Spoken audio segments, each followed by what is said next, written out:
So, hello, Diane Mulcahey. I am so happy to have you here with XpoNorth Digital Shorts. One day we will get you to actual Scotland, but we're so happy to have you on the show and talking a little bit about the gig economy, maybe going into a little bit about creativity at this time of lockdown. And then for folks who do have an idea, perhaps either in the creative world or in the business world, how to get that started. But please tell us about who you are and what you do. Of course. Well, thank you so much for having me. And I hope one day to make it to XpoNorth in person. That would be amazing. So my name is Diane Mulcahey, and I am the author of The Gig Economy. So I wrote a book on the gig economy. I teach an MBA class on the topic at Babson College here in Boston, where I'm based in the US. And I do a lot of consulting and speaking and writing articles about that topic.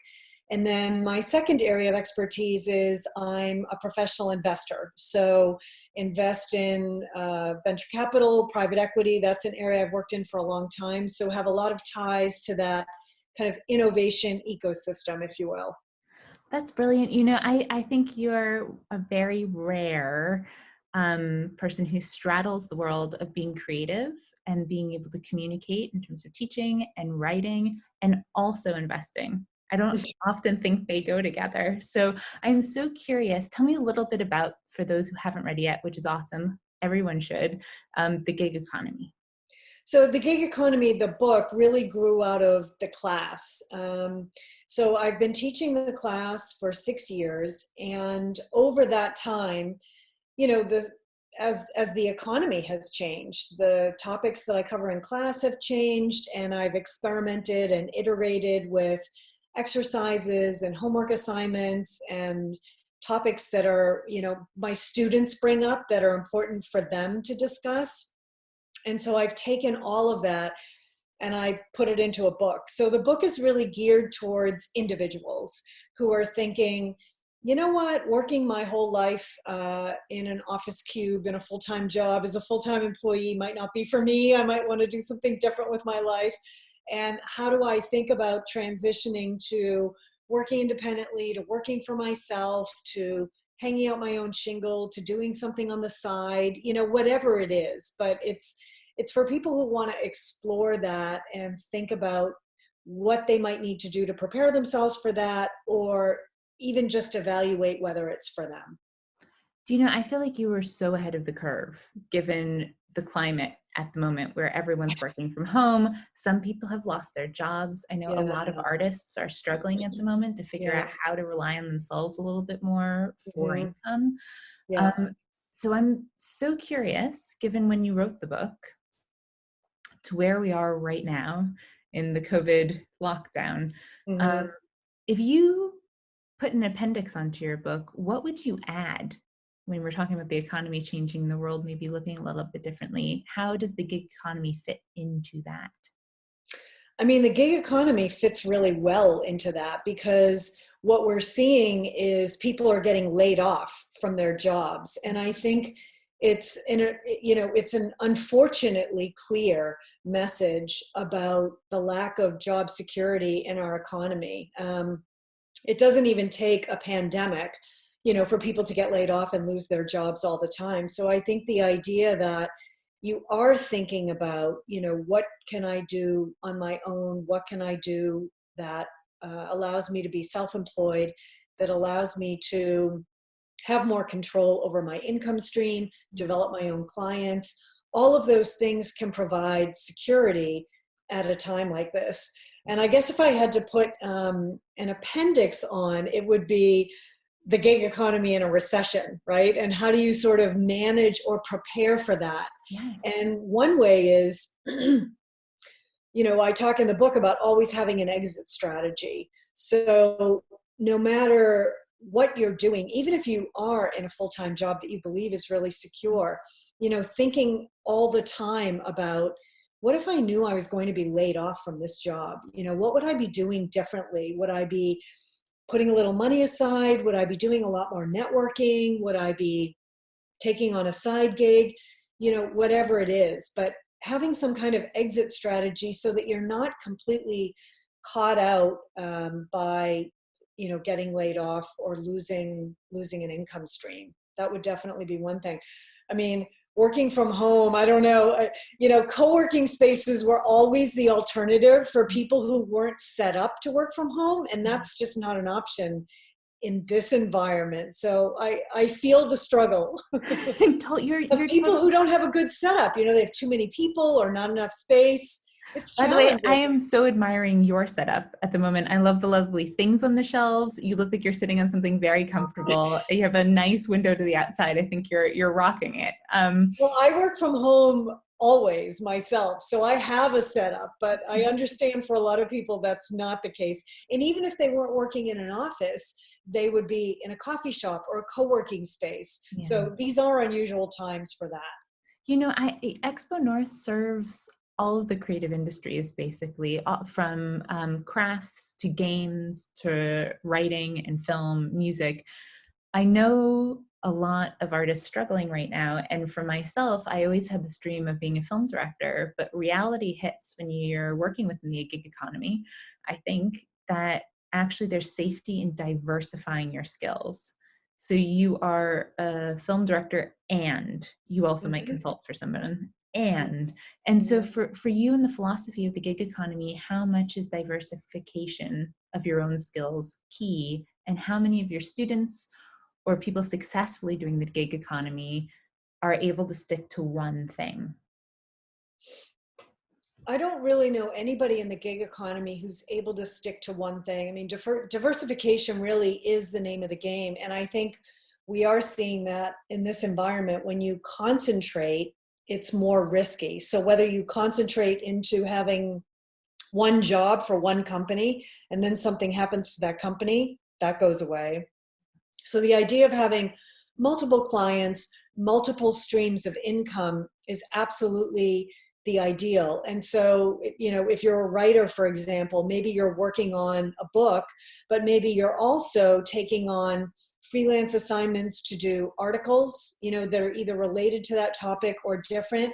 And maybe you're even doing some corporate marketing work, right? So the idea is maybe you're still writing, you're still pursuing the craft that you are passionate about and that you enjoy, but you're applying that to several different kinds of clients and different kinds of projects and getting income streams from all of those, so that hopefully when something like this happens, maybe one of your clients is a healthcare company and they need you a lot more, but your tech company doesn't, right? So you can kind of readjust your portfolio as things change. That's the ideal. I think that's so awesome. And what excites me so much about that concept of the gig economy and right now is that people are able to have time to take stock of how things are going for them, maybe ways in which they can diversify a bit, making important choices about what's important to keep within their career, maybe other things that are not so Mhm. important, coming up with new ideas, hopefully. You and I talked a lot about lockdown can also be a creative incubator of Yes. ideas. I can also attest to the fact that in terms of diversifying skills, sometimes artists don't also cultivate the business side of their personality. Not all the time. There's many people who straddle that well. I, for one, do not. And so for you, Dan, would you be able to give the artists out there any tips about if they are looking to kind of diversify, work from home more, build their own business, how to engage with investors? Do you find investors open to giving to the arts, especially in this economy? Do you find that it'd be a bit difficult? Would you look for crowdfunding? For you, where does the gold pot lie at the end of the rainbow? I mean, I guess, I don't know so much about funding in the arts. I mean, certainly I think there are always um, families, foundations, philanthropies, right, that are giving to the arts. There's often government support for the arts. There's, fellowships, for writers, for artists in residence, writers in residence that, you can apply to. So there are different ways of funding. I think in terms of this sort of moment in time, in terms of the business side, there's also, there's so many online courses now that are free. Like a lot of them have said, you know what, during this window, we want to help people improve their skills. If you ever wanted to take kind of quick books for artists, like now is the time, because it's all free and everybody's at home anyways. So in terms of improving the business side of your craft, that's available. And I'm a huge fan of outsourcing. I really think, why be a hero? If you hate doing that stuff and you're not good at it and you never seem to have the time, find somebody on Upwork, find somebody on Fiverr, get somebody who has those skills, who can spend 2 or 4 or 6 hours a month helping you with that, so that it's well done, but it's off your plate. And that could even be somebody where you say, look, go out and spend 2 hours on the internet and search for writing fellowships or writing residences or grants that are available to writers. And they do all the legwork and bring all that information to you, and you can sift through it, right? I don't think you have to do it all yourself. No, that's really good strategic thinking. I like that a lot. It takes a village, basically. It totally takes a village. No, the two things, because I'm a complete layman with this, the two places you mentioned are Upwork. Upwork is an online platform that matches freelancers, independent workers of all different skills. So whether you need help designing a logo, help with a marketing strategy, editing and copywriting assistance, help building a website, doing social media, doing online web research, all those people are on, or just admin help, all those people are on Upwork. Fiverr is another version of that tends to be a little bit lower skilled, cheaper, and more of the workers are, I would say, global rather than based in the US and Europe. That sounds so okay. Thank you, Diane. That's really good. Also, the gig economy was so successful. I have to ask, especially with this time now that everyone's at home near their computers, do you have anything else in the works that you wouldn't mind talking about? Is there any second project that you have on the go, or an idea you have for another book? I am not thinking about another book right now. I am doing, I just wrote an article for Forbes on working from home, and I wrote one for Harvard Business Review. And I'm doing this, I've written a number of articles about how we need to change our labor policies to recognize that people work this way and they also need support and protections just like full-time employees do. And I think if I were doing another book, I think it would be something like the gig economy at work. So something more geared towards companies to help them figure out, how do we include independent workers, whether they're creatives or business people, how do we incorporate them into our workforce?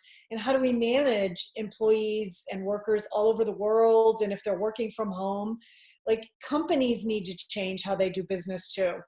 That's awesome. I love that. That's exactly what you should write next.